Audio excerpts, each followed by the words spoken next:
Assalamualaikum warahmatullahi wabarakatuh. Apa kabar anak-anak? Semoga kalian sehat dan semangat. Hari ini kita akan mempelajari materi penting, yaitu iman kepada kitab-kitab Allah, dengan tema menjadi generasi pecinta Al-Quran yang toleran. Kita akan mengenal kitab-kitab Allah yang diturunkan kepada para rasul, serta belajar bagaimana mencintai Al-Quran dan mengamalkannya dalam kehidupan sehari-hari. Dalam pembelajaran ini, ada 3 hal yang akan kita capai.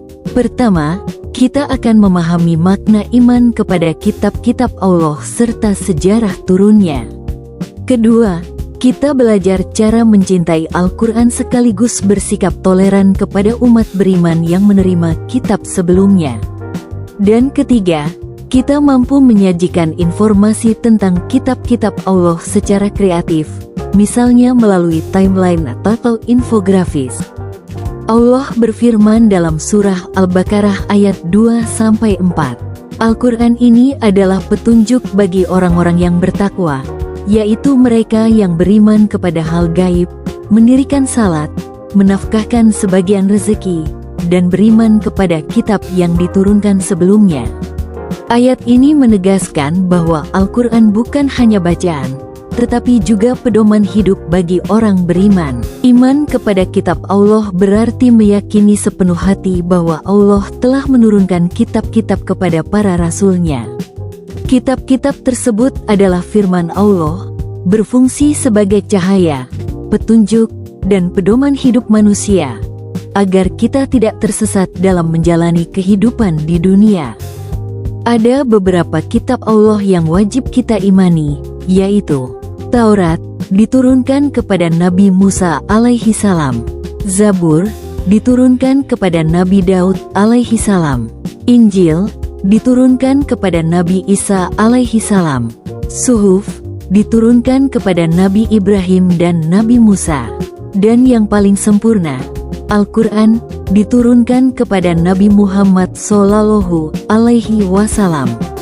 Setelah ini, mari kita pelajari secara singkat satu persatu. Kitab Taurat diturunkan sekitar abad ke-12 sebelum Masehi kepada Nabi Musa alaihi salam.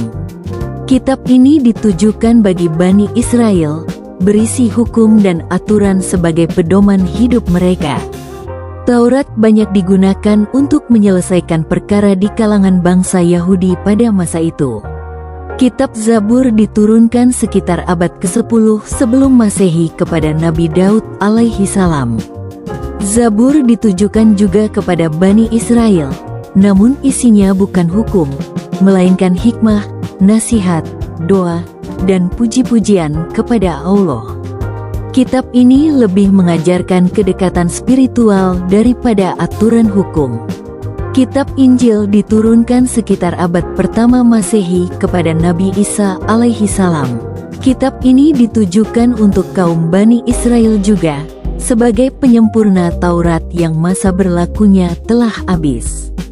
Injil berisi ajaran tauhid, kasih sayang, dan bimbingan moral. Sayangnya, banyak ajaran Injil asli yang kemudian diselewengkan manusia.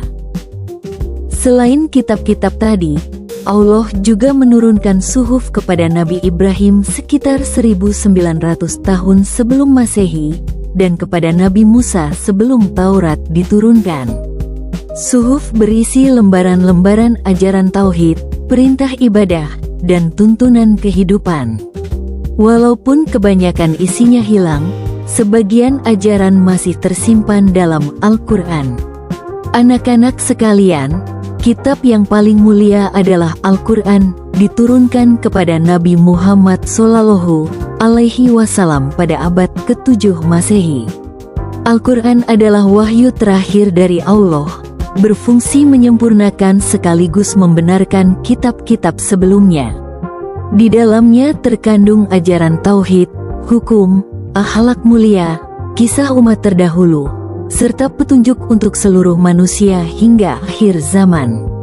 Berbeda dengan kitab sebelumnya yang hanya berlaku untuk satu kaum, Al-Quran berlaku universal, untuk semua bangsa, semua zaman, tanpa batas ruang dan waktu.